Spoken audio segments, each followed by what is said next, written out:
Tidak mungkin Allah mengambil dari kita lalu Allah tidak memberikan yang lebih baik, itu tidak mungkin, Pak. Kenapa? Karena Allah itu di antara namanya apa? Asy-Syakur, yang maha berterima kasih. Maka ketika kita bersedekah, gak mungkin Allah sia-siakan sedekah kita, kecuali kalau sedekahnya dari yang haram. Tapi kalau kita sedekahkan dari usaha kita yang halal dan dalam rangka mencari keridhaan Allah Azza wa Jal, yakinlah ya akhi, Allah pasti ganti.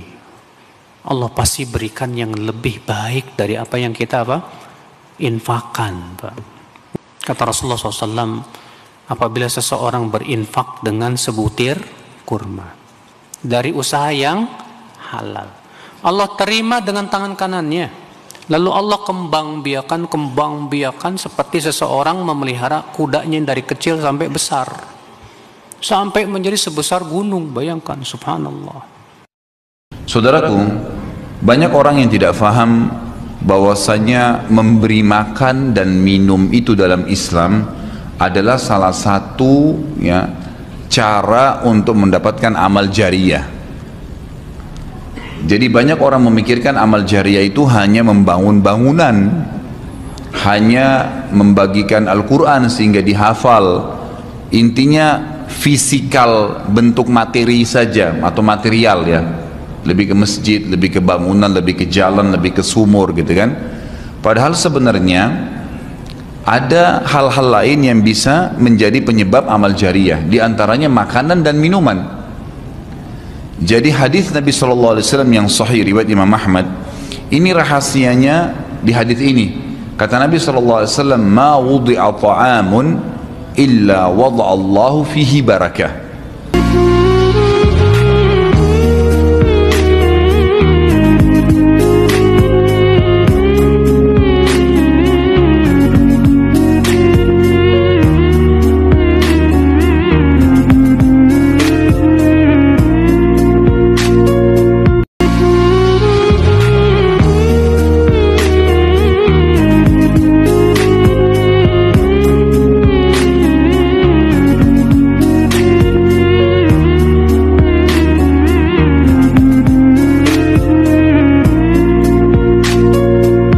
Kalau mau cepat dan berkah, kenakan 10 kebaikan. Apa itu keutamaan sedekah? Kata Nabi SAW, as-sadaqatu, sedekah itu tadfa'u mitatas su', menolak mati su'ul khatimah. Tak ada guna amal elok baik kalau mati dalam keadaan su'ul khatimah. Kita selalu berdoa, Allahumma khtim lana bihusnil khatimah. Maka cara untuk menolak mati su'ul khatimah ini adalah dengan cara sedekah. Banyak orang mati husnul khatimah, bukan ulama, meninggal di dalam Masjidil Haram sedang pakai ihram, selepas tawaf di belakang makam Ibrahim, ketika sedang sujud terakhir. Itulah mati yang paling indah. Dalam wudhu, sedang sembahyang, di sujud terakhir, dalam tanah haram, dalam Masjidil Haram, di belakang makam Ibrahim.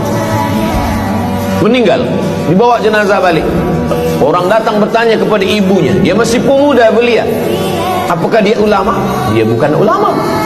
Kenapa dia mulia betul? Apakah dia pernah perang ke Palestina? Tidak. 2-3 hari selepas itu datang satu perempuan membawa budak kecil. Kamu siapa? Kami adalah orang yang tiap bulan dapat kiriman beras, minyak dan makanan dari pemuda ini. Saya maaf, seorang janda, ini anak-anak saya, dan dia selalu bagikan uang dia untuk makankan. Ketika seorang mengalami sakaratul maut, berandai-andai, laula akhartani ila ajalin qarib, kembalikan kami ke muka bumi sedetik saja. Fasaddaqa, pasti bersedekah. Ibnu Qayyim al-Jauzi menjelaskan kenapa tidak disebut sholat, puasa, haji, tapi malah sedekah. Pertama, karena sedekah sangat meringankan sakaratul maut. Kedua, lampu yang paling terang di alam kubur. Yang ketiga, pintu surga yang paling besar terbuka adalah as-sakhaya, yang dilewati oleh orang dermawan. Kemudian yang keempat, tanda ibadah diterima adalah senangnya sedekah. Yang kelima, paling sulit menghadapi hisab adalah harta. Dari mana harta didapat dan dikemanakan. Maka bersyukurlah hamba Allah yang mensedekahkan jariah hartanya, walau dia wafat, harta itu terus mengalir sampai hari kiamat. Sedekah itu meringankan sakaratul maut. Sedekah itu melapangkan alam kubur. Sedekah itu meringankan siksa kubur. Maka jadilah orang yang berderma, jadilah orang yang baik kepada siapapun. Ingat, ada filosofi hidup namanya terima kasih. Apa maknanya? Seberapa banyak yang ingin kita terima tergantung yang kita kasih. Terima kasih. Maka man lam yaskurin nas lam yaskurillah. Barang siapa yang tidak pandai berterima kasih kepada manusia, berarti dia tidak bersyukur kepada Allah Subhanahu wa taala. Kalau bahasa sederhananya, barang siapa yang tidak bisa menghadirkan kebaikan kepada sesamanya, maka mungkin dia juga tidak bisa menghadirkan kebaikan di hadapan Allah Subhanahu wa taala. Kalau masih bisa bersedekah, sedekahlah. Karena begitu banyak orang yang sudah kembali kepada Allah, minta dihidupkan kembali. Apa mintanya? Fa'as-saddaqa wa akun minas solihin. Ya Allah, aku ingin bersedekah dan aku ingin menjadi orang yang soleh. Untuk berbuat baik, jangan nunggu nanti keburu mati. Untuk jadi orang baik, jangan nunggu kapan-kapan, nanti keburu dikafani. Juga kalau teman-teman mau mendapatkan keutamaan sedekah yang paling afdal itu di hari Jumat. Apa saja kita mau keluarkan hari Jumat, itu sedekah yang paling baik. Dan alhamdulillah di Indonesia peluangnya luar biasa ini. Karena di hari Jumat menumpuk banyak orang-orang miskin di sekitar masjid, minta sumbangan. Ada orang, begitu lihat orang miskin, lari menghindar. Kenapa menghindar? Kasih kepada mereka. Nanti dikeroyokin Ustaz. Baik, mumpung dikeroyokin sama orang-orang yang bisa mendatangkan rezeki buat kita. Itu sebuah karunia. Bahkan kata Nabi SAW dalam hadis sahih riwayat Imam Ahmad, innama turzakuna li fuqaraikum. Kalian malah diberikan rezeki dari orang-orang miskin kalian. Hadis tentang dilipat gandakannya pahala sedekah di hari Jumat adalah hadis riwayat Abi Syaibah, Ibnu Abi Syaibah. Kata Nabi SAW, as-sadaqatu tudha'afu yaumul jum'ah. Sedekah yang dikerjakan pada hari Jumat akan dilipat gandakan pahalanya. Salah satu sedekah yang paling baik yang banyak orang tidak tahu adalah sedekah makanan. Kenapa? Ini rahasianya. Ya teman-teman pahami ya. Kalau saya, tipikalnya saya menghindari banget untuk ditraktir. Saya maunya mentraktir. Apalagi yang saya traktir itu orang soleh, orang baik. Kenapa? Itu rahasianya. Ketika kita makan suatu makanan, ya sehat ataupun nggak sehat lah gitu kan, maka makanan tadi akan menjadi bagian dari badannya dia. Sebagian makanan tadi akan berubah menjadi gula, kotor, segala macam, darah. Sebagian lagi keluar menjadi kotoran. Artinya ketika Anda memberi makanan kepada seseorang, dan setelah makan tadi berubah menjadi bagian atau menjadi bagian dari tubuhnya, maka amal-amal ibadah dia ada kecipratan pahalanya. Tahu ya? Kemudian juga di hari Jumat Bapak Ibu sekalian, apapun yang Bapak Ibu keluarkan dalam bentuk sedekah, ya, itu paling besar pahalanya. Apapun yang kita keluarkan di hari Jumat, baik itu makanan, minuman, apa saja kegiatan yang kita lakukan, insya Allah termasuk kita hadir di majelis ilmu seperti ini, maka semua itu akan dilipat gandakan pahalanya dibandingkan hari-hari lain. Sesuai dengan hadis Nabi SAW riwayat Abi Syaibah, ya, Ibnu Abi Syaibah, beliau menyebutkan sabda Nabi SAW, as-sadaqatu tudha'afu yaumul jum'ah, itu yaumal jum'ah. Sedekah itu akan dilipat gandakan di hari Jumat. Dan makna sedekah adalah semuanya, tidak terkecuali. Apapun yang kita keluarkan, bahkan kita tahu dalam hadis yang lain dikatakan senyum dengan muslim pun sedekah.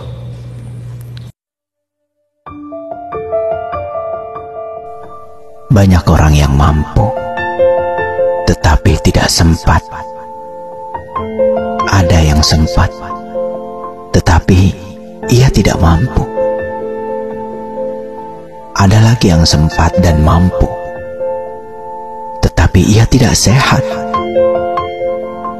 Ada juga yang mampu, sempat dan sehat, tetapi harus menunggu 5, 10, 15 tahun lagi.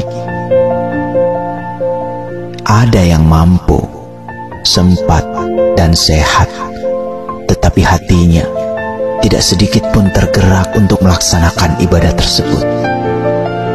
Bahkan sekedar niat yang terbetik dalam hati, ia tidak punya. Mereka yang telah pergi ke tanah haram adalah mereka yang telah terpanggil oleh Allah.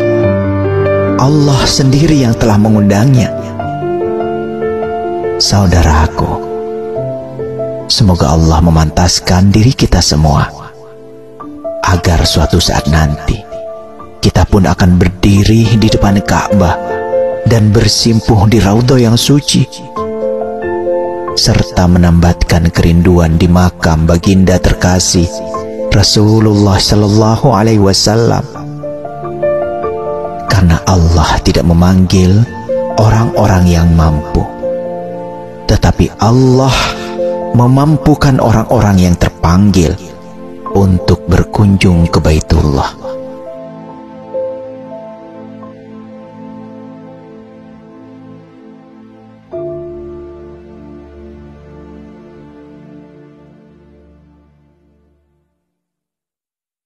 Biasakan begini, menerima pendapatan dari manapun, walaupun bukan gaji atau apapun, cobalah untuk keluarkan dari situ, niatkan sebagai sedekah.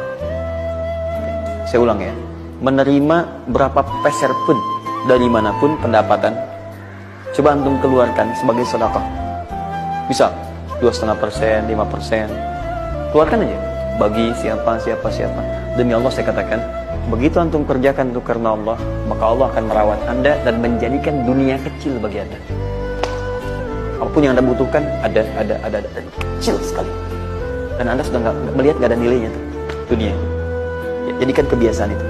Kalau ada pakaian sudah anda pakai, datang lagi yang baru, ini yang lama kasih aja, yang layak dipakai dan sebagainya. Seperti itu, biasakan.